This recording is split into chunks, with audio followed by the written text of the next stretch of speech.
할렐루야, 반갑습니다. 2025년 9월 19일 금요 기도의 말씀을 같이 나누겠습니다. 오늘은 특별히 요새 이슈가 되고 있는 종말론, 그 중에도 휴거에 대한 말씀을 좀 나눠볼까 합니다. 오늘 본문을 같이 보도록 하겠습니다. 데살로니가 전서 4장 15절에서 17절 말씀입니다.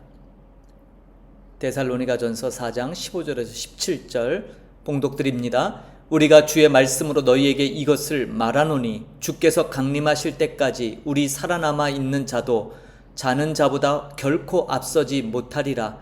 주께서 호령과 천사장의 소리와 하나님의 나팔 소리로 친히 하늘로부터 강림하시리니 그리스도 안에서 죽은 자들이 먼저 일어나고 그 후에 우리 살아남은 자들도 그들과 함께 구름 속으로 끌어올려 공중에서 주를 영접하게 하시리니 그리하여 우리가 항상 주와 함께 있으리라. 아멘. 오늘 함께 나눌 말씀 제목은 파루시아와 아펜테시스의 바른 의미를 통해 본 휴거입니다. 파루시아, 재림 있죠. 아판테시스라는 좀 어려운 용어지만 영적입니다. 세기말을 살아가는 오늘 우리들 주변에 이 종말에 대한 것은 늘 끊이지 않는 우리들의 삶의 이슈이기도 하고, 또 각각 세계 도처 각각의 전쟁과 기근의 소식이 들려올 때마다 우리는 가슴이 철렁철렁하지요.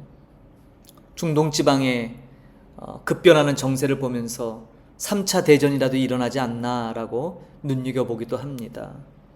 그러나 과연 우리는 재앙에 집중하는 것인가, 아니면 성경적으로 다시 오실 주님, 만왕의 왕이신 예수 그리스도의 재림에 대한 어떤 시각을 갖고 있는가는 우리의 삶을 이끄는 아주 중요한 판가름, 가늠자가 될 것입니다.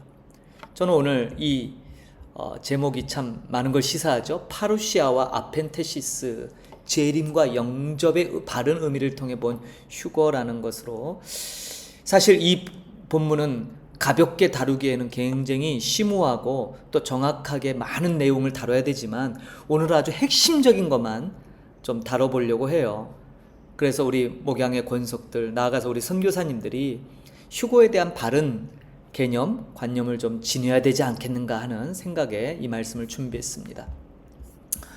잘못된 신앙이 남긴 상처 아시겠지만 1992년 다미 선교회 이장님이라고 하는 사람의 그 휴거 소동으로 인해서 참 한국교회는 크나큰 대가를 치렀죠. 많은 성도들이 재산을 헌납하고 가정과 직장을 버리며 휴거를 기다렸어요.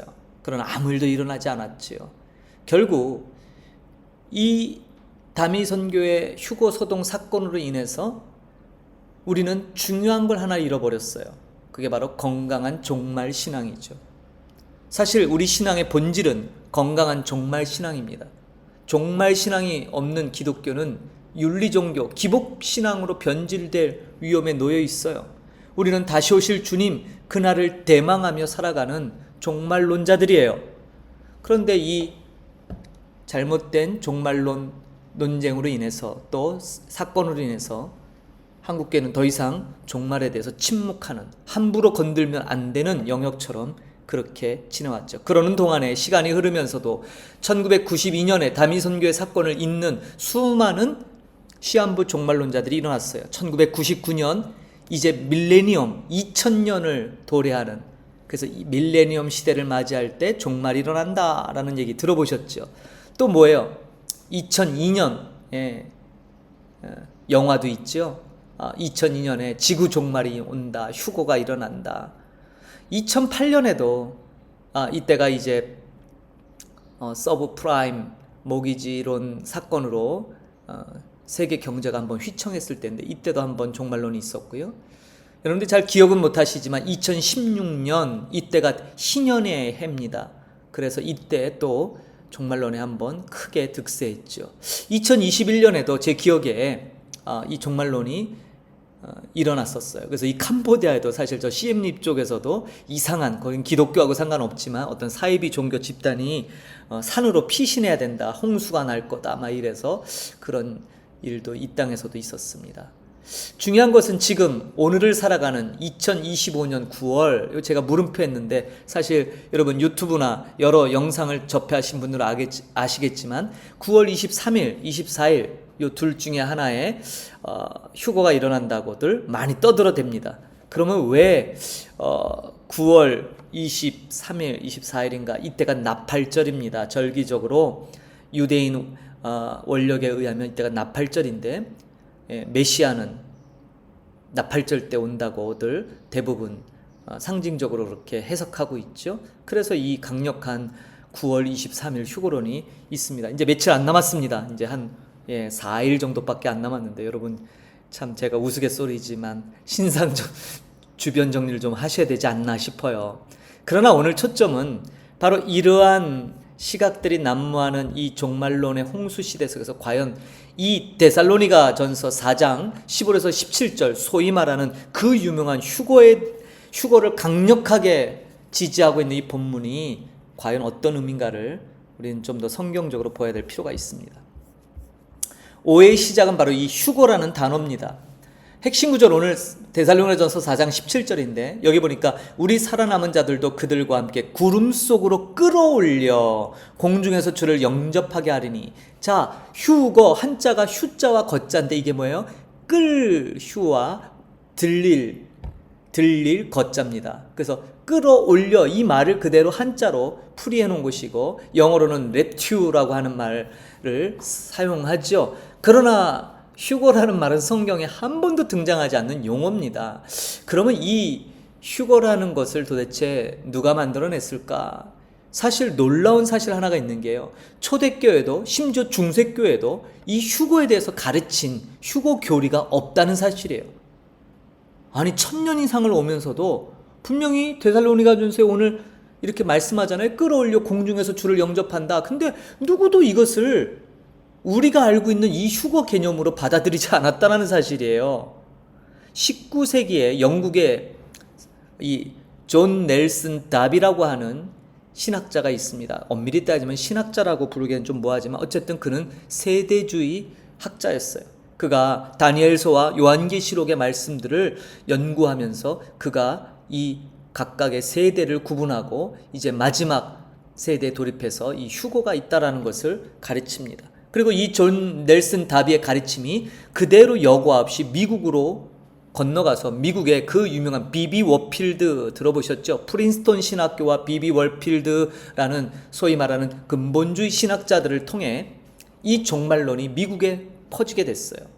그리고 소위 말하는 미국의 주류교단인 남침례교회, 북장로교회 이런 선교사들이 바로 그 종말론을 가지고 들어왔는데 우리나라는 대체적으로 북장로교회 선교사들이 포진 활동을 많이 했지요. 그래서 우리에게 전해진 사실 종말론은 이 존 넬슨 다비가 정리한 세대주의 종말론이 우리에게 받아들여진 거예요.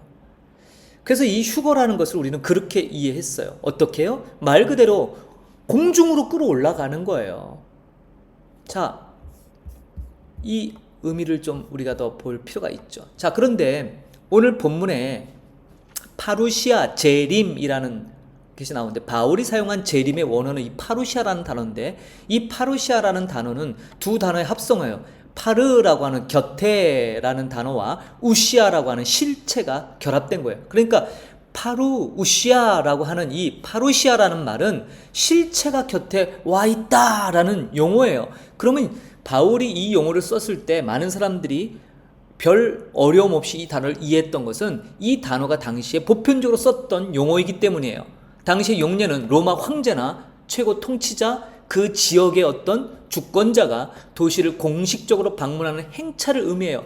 여러분 우리 역사도 있어요. 뭐 조선시대, 고려시대, 고구려시대도요. 왕이 행차해서 각 지방을 순시하는. 그래서 조선시대는 왕이 모든 고을을 다 행차에서 순시하고 돌보지를 못하니까 무슨 제도가 생겨요? 암행어사 제도가 생겼죠. 여러분 잘 아시잖아요. 바로 이 고대로부터 모든 통치권의 이 대표자인 왕이 자기가 다스리는 지역을 이 순시하면서 행차하는 것. 이게 당시 로마 시대는 아주 보편적인 관례죠. 이게 파루시아라는 거예요. 그래서 재림의 이미지는 우리가 알고 있는 휴거처럼 비밀스럽게 어느 날, 그날과 그때는 아무도 몰라서 갑자기 어느 날 우리가 갑자기 몸이 다 변화돼서 공중으로 다 올라가서 사라져버려요. 그럼 이 땅에는 대혼란이 일어나겠지요? 비행기를 운전하는 조종사도 휴거당하면 비행기는 누가 운전해요? 기차, 고속 열차를 운행하는 조종사가 사라지면 제어가 안 되니까 사고가 나겠죠? 그럼 이 땅에는 휴거로 인해서 말할 수 없는 끔찍한 참상이 일어나는, 그래서 여러분 그런 소재를 다룬 영화들도 실제로 많이 등장하고 있어요. 그러나 이 파루시아는 비밀스러운 사건이 절대 아니란 사실이에요. 바울도 그거를 유념하고 이 용어를 쓰고 있어요. 만왕의 왕이신 그리스도께서 호령과 나팔소리, 왜 나팔소리입니까? 왕의 등극, 왕의 행차를 알리는 거잖아요. 자신의 땅을 공식적으로 방문하시며 위험 있는 영광스러운 사건을 바로 이 당시에 황제가 했던 이 파루시아를 지금 바울은 예수님에게 적용하고 있어요. 그분이 만왕의 왕으로, 재림주로, 이 땅의 통치자로 오시는, 자, 이것이 파루시아가 갖고 있는 첫 번째 의미예요. 자, 그 다음에 우리 아까 제목에도 나왔지만 아판테시스라는 말이 있어요. 이건 뭐예요? 영접이라는 거예요. 근데 누구를 영접하냐? 왕을 영접하는 거죠. 데살로니가전서 4장 17절에 영접, 공중에 끌어올려 주를 영접한다라는 이 아판테시스는 황제가 파루시아 할 때, 다시 말해서 황제가 방문할 때 시민 대표단들이나 백성들이 성문 밖까지 마중 나와서 왕을 환영하며 도시 안으로 들여오는 공식적인 영접 의식, 이게 아판테시스예요. 그럼 바울은 파루시아라고 하는 그 단어를 예수님께 적용했다면 아판테시스란 말은 누구에게 적용하겠어요? 주를 믿는 모든 주님의 백성, 성도들에게 적용하고 있겠죠. 바로 그거예요. 그래서 성도 영접, 이 땅에서 갑자기 도피하며 이 땅에 임할 환난 전에 환난을 피하기 위해서 도피해서 하늘 어떤 중간 상태로 올라가는 것이 아니에요. 뒤에도 단어 용례로 그 의미를 설명할 겁니다. 왕으로 오시는 주님을 마중나가 그분과 함께 이 땅에 하나님의 통치를 완성하기 위해서 들어오는 그러한 영접의 의식을 가리켜요. 이게 아판테시스예요. 자, 그 다음에 이제 재밌는 단어가 하나 나와요. 할파조, 끌어올리다. 이게 바로 끌어올려. 휴거의 진짜 의미가 할파조예요. 근데 할파조는요, 공중부양을 가리키는 것이 아니에요. 여기 보면 영광스러운 신분으로의 변화라고 그랬죠. 어원 자체가 강한 힘으로 이끌다, 잡아채다, 어떤 변화를 전제한 그러한 용어예요. 그래서 간단히 말씀드리자면 이것은 성령의 주권적 능력으로 우리의 신분이 변화되는 것을 의미해요. 할파조, 어떤 신분? 이제 그 영광의 통치자인 재림주이신 예수 그리스도와 함께 이 세상을 다스릴 통치자들, 그것으로 변하는. 그래서 이 할파조, 끌어올리다, 예수님이 공중으로 사람들 보는 앞에서 구름에 가려졌어요. 손오공이 타는 근둔을 타고 올라가신 게 아니라 구약의 영광의 임재에 나타났던 바로 그 쉐키나의 영광이 예수님께 임해서 예수님의 모습이 사람들 앞에서 구름에 가려서 사라지고 그분은 하늘 보좌로 올라가셨죠. 이 그리스도의 승천, 신분이 변화됐던 이것을 지금 뭐예요? 바울은 똑같이 지금 파루시아 재림하고 계시는 그 왕을 아판테시스하는, 영접하는 그들이 그냥 영접하는 것이 아니라 뭐예요? 그분과 같은 영광스러운 신분으로 변화돼서 올라가는 그런 의미로 할파조를 쓰고 있다는 거예요. 공중으로 올라가는 이런 공중부양의 의미보다는 근본적인 신분의 변화를 강조하는 용법이에요. 자, 그렇다면 이제 마지막 이 네 번째 단어를 풀면 이 모든 실마리가 해결됩니다. 아에르라고 하는 이 공중이라는 말.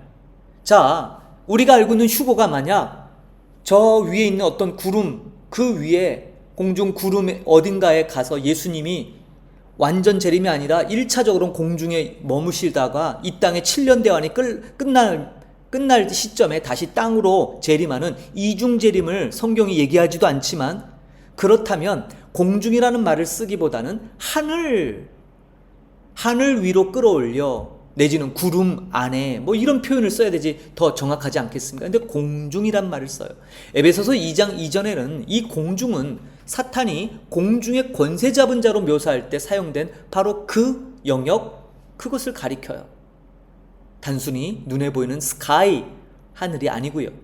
이 공중에서의 만남의 상징성은 사탄이 지배했던 영역을 이제는 만왕의 왕이신 그리스도께서 완전히 회복하고 탈환하셨음을 선언하는 거죠.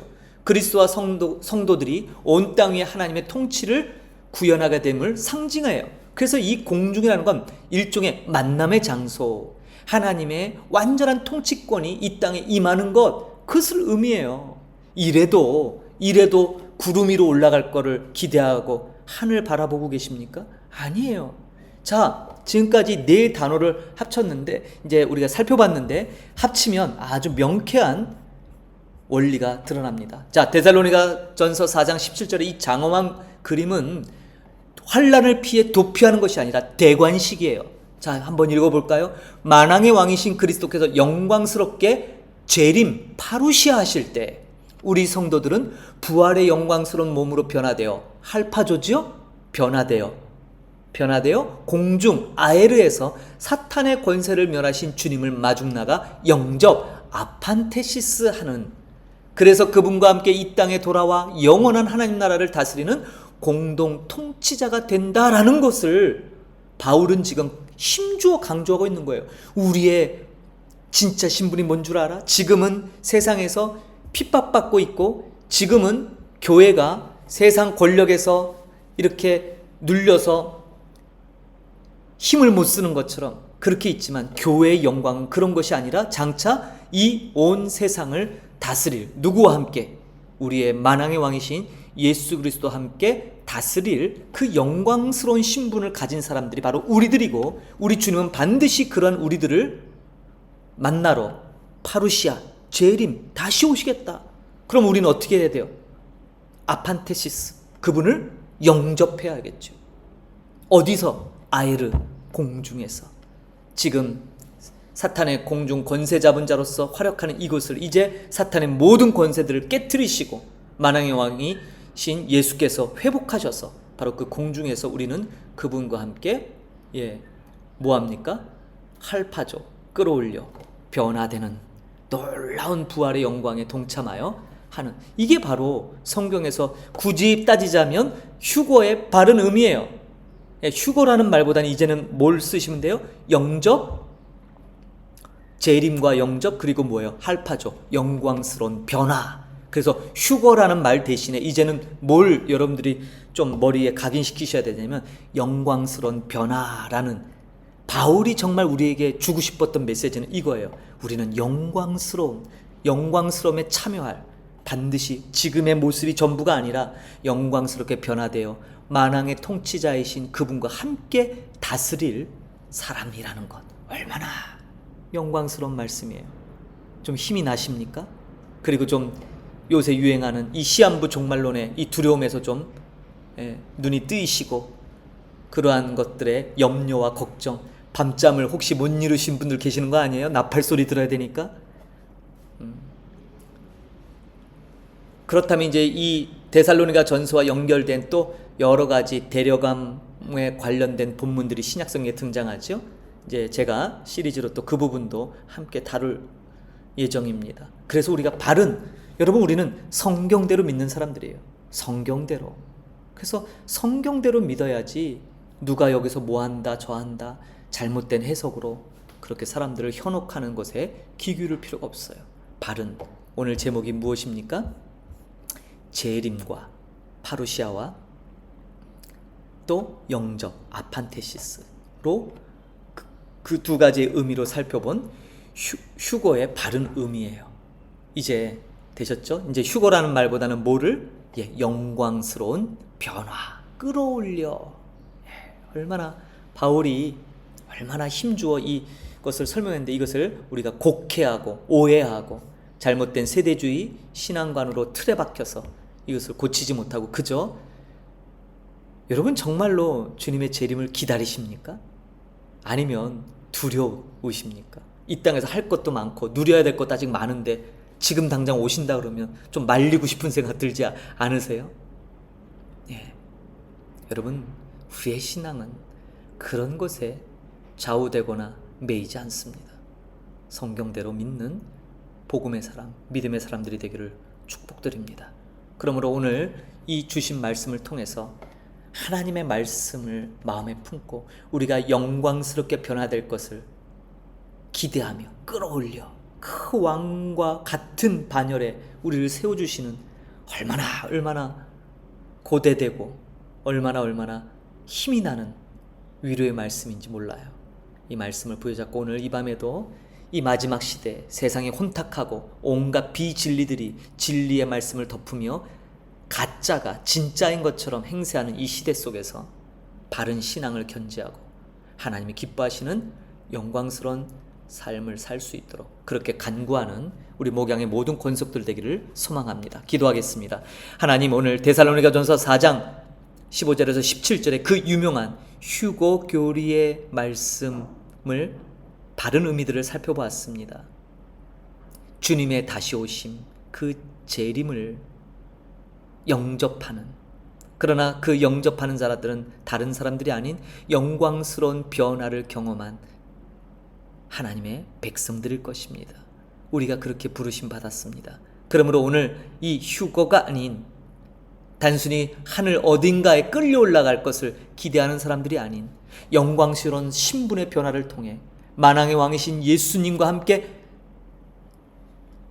왕노릇하는 그것을 고대하고 힘들지만 오늘을 말씀대로 살아가고자 하는 당신의 백성들 위해 하나님 큰 은혜를 베풀어 주시고 우리 안에 다시 진정한 바른 믿음, 바른 진리를 우리 안에 허락하여 주옵소서. 성령께서 조명하셔서 깨달을 은혜를 베풀어 주시고 또 오늘 이 밤에 간구할 때 혼란한 세상 가운데서도 흔들리지 않는 참 믿음으로 하나님 보좌 앞에 나아가 기도하는 우리 모든 목양의 권속들 되도록 축복하여 주옵소서. 감사드리며 예수님의 이름으로 기도합니다. 아멘. 다음 주는 이제 이 땅 캄보디아의 푸춘번 또 연휴 기간이죠. 각자 처소에서 오늘 이 주신 말씀들을 잘 기억하며 또 주님과 깊은 교제를 나누는 그런 은혜의 시간이 됐으면 좋겠습니다. 다음 주 금요일에 이어지는 또 말씀들을 가지고 같이 만나 뵈도록 하겠습니다. 감사합니다.